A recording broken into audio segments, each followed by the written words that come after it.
So hey guys, welcome back to the Dow House.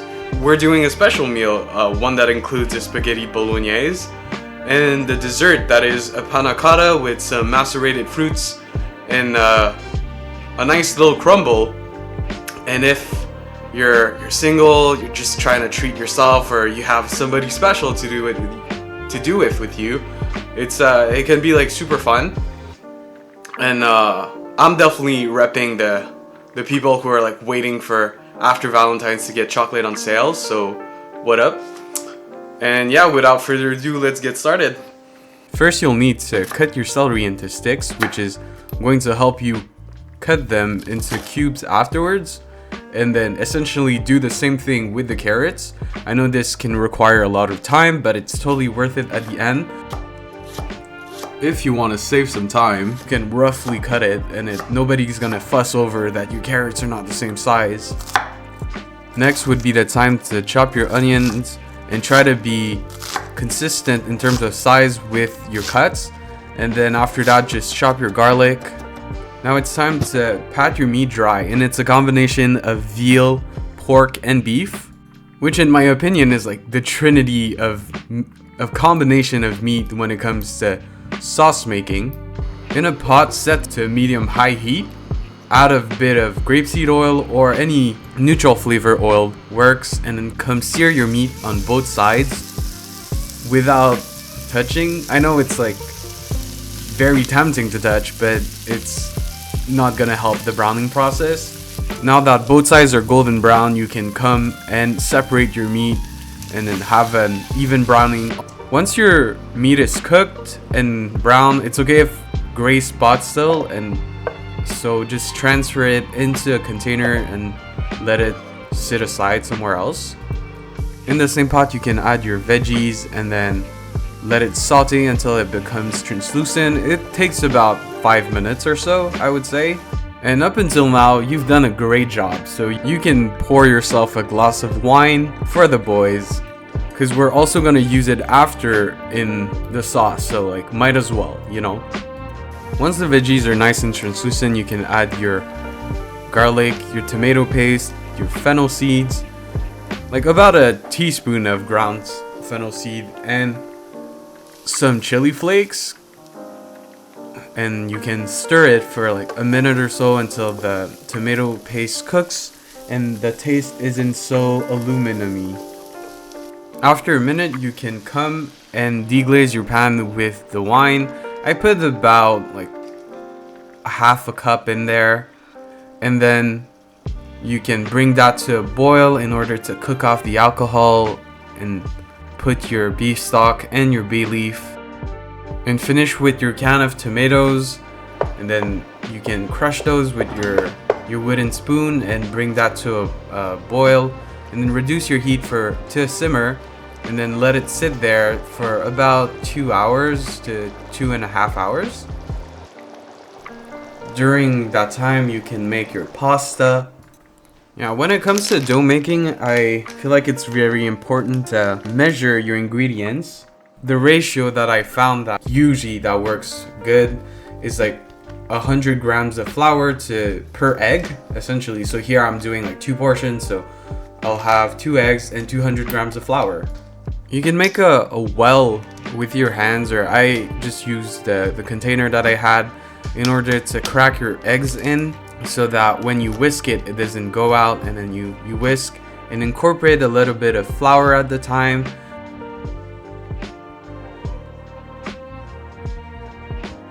And then once you see that it's coming together, you can take your bench scraper or your hands to form a dough with it. And then after that dough is formed, you can knead it for about 5 to 10 minutes, depending on how long it takes you for it to become a nice and smooth dough. You can plastic wrap it and throw it in the fridge for an hour, like even overnight. And it's always nice when you give your dough a little personality. I call this one future wife, who's gonna be happy to see me after a long day at work.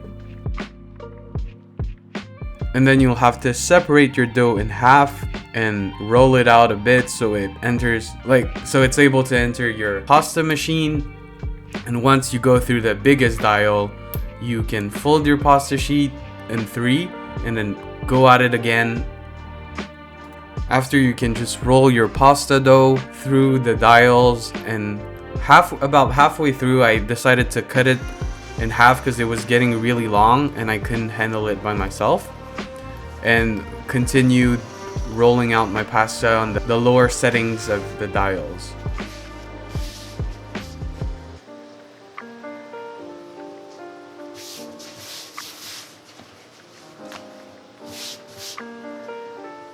Now for the finishing touches, get ready to grate some Parmesan. Bring a pot of salted water to a boil and then add your pasta in, cook them, and always save a bit of that pasta water. And once the pasta are nearly cooked, throw them into your Bolognese sauce with a bit of pasta water. Finish the cooking in the sauce, and then at the end, when you turn off your heat, you put in that Parmesan that you saved and a bit of cold butter for that good emulsification. You can plate it however you want. At the end of the day, it's a plate of pasta. It doesn't require anything fancy. Here I tried to make it look good, but after gave up at the middle and just went with it. I mean, it doesn't look perfect, but like, who's perfect, you know? I'm gonna accept that pasta the way it is. And then you can finish it with some Parmesan.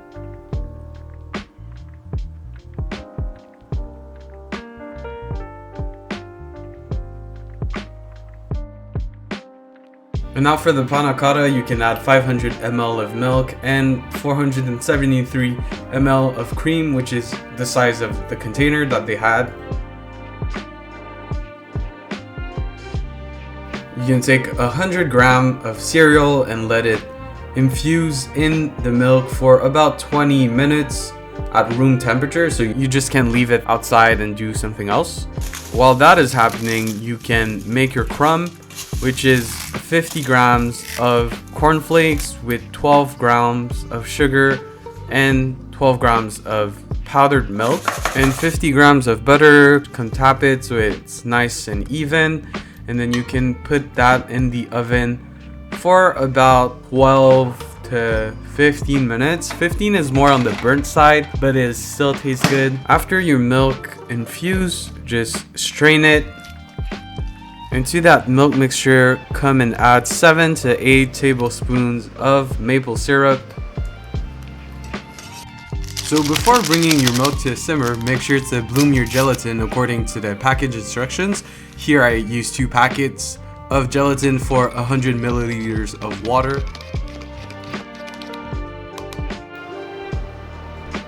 And then once your milk mixture has reached a simmer, take it off the heat and pour a bit of that milk into your bloom gelatin, which is gonna help temper and make it not too solid all around. It's gonna melt it a bit. And then you can add that substance back into your original pot so that it incorporates evenly. And here I poured it in a big glass container, but you can totally make smaller portions in smaller bowls. I made it so I could do the presentation later because I don't have a square mold as I want, but you do with what you have. And now for the macerated fruits, you can cut your strawberry into quarters, your blackberry in half, put that into a bowl.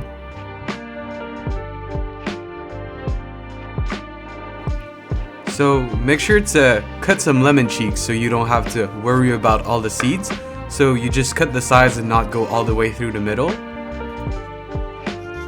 And I took about 3 leaves of mint and then shredded them in my hands in small pieces. Put a big tablespoon of sugar, add your lemon, and then you can add some Grand Marnier, which is an orange flavored liqueur that is originally French.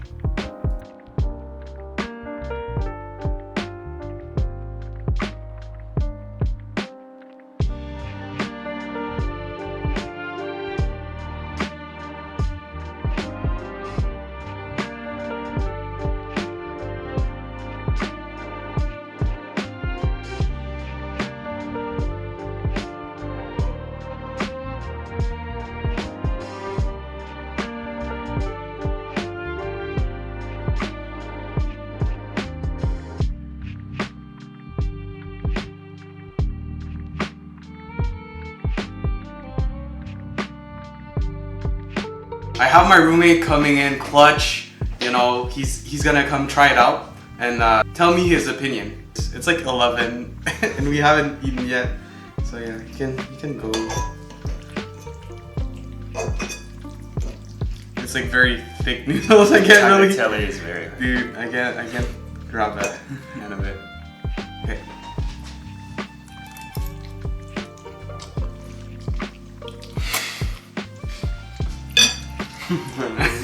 Where we do that? I guess logistically speaking, it's not very easy to eat, but looks nice. So that tastes really good. right. Perfect Valentine's Day. Takes so much effort. Yeah, I wanted to make like a thick noodle like the Chinese one because it's been a really long while since I've ate the Chinese noodle, which I love. And then also like it's a good Valentine's Day meal, I guess, because there's like tomatoes and it's rich, but it's not too rich in a sense where there's a good balance between. And like my roommate said, it's almost like lasagna sheets, but I don't know. I could have made it thinner, but I feel like I like this one since it like conveys the sauce easier. I didn't even add sugar in it, and it tastes really sweet because of the time that it took for the tomatoes to decompose, in a sense, like for the sugars and the tomatoes to break down, because it's been like 2 hours since it was cooking.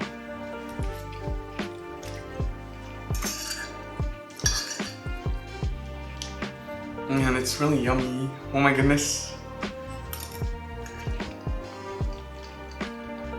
And it's also 11. All I had to eat today was like a quiche at noon, and then I had bubble tea afterwards.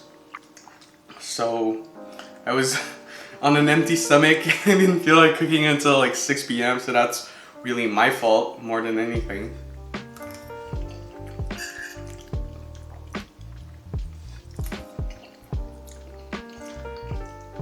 And for sure, like, I feel you would impress anyone by doing this dish. And also I wanted to make this because like usually the Valentine special is just like a steak and a lava cake or whatever, and I felt like it was too conventional, too traditional, and it didn't show off enough, I guess. And I like beef, but like I don't enjoy steak that much, so that's why I opted for beef in a stew. And like you can feel that the carrots are like cut evenly, and it's a small detail, but in a sense where you could save some time by cutting in not really as consistent or like as the same size, and then that could save you a bunch of time. But you know, it's gonna be like 90%, maybe even 95% the same thing, and like nobody really notices that unless you're criticizing or like you're one of my teachers at school.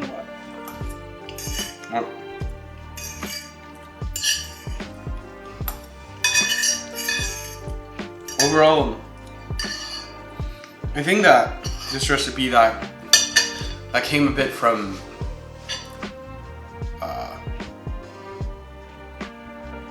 just making Italian food a lot and throwing a bunch of stuff that usually works together.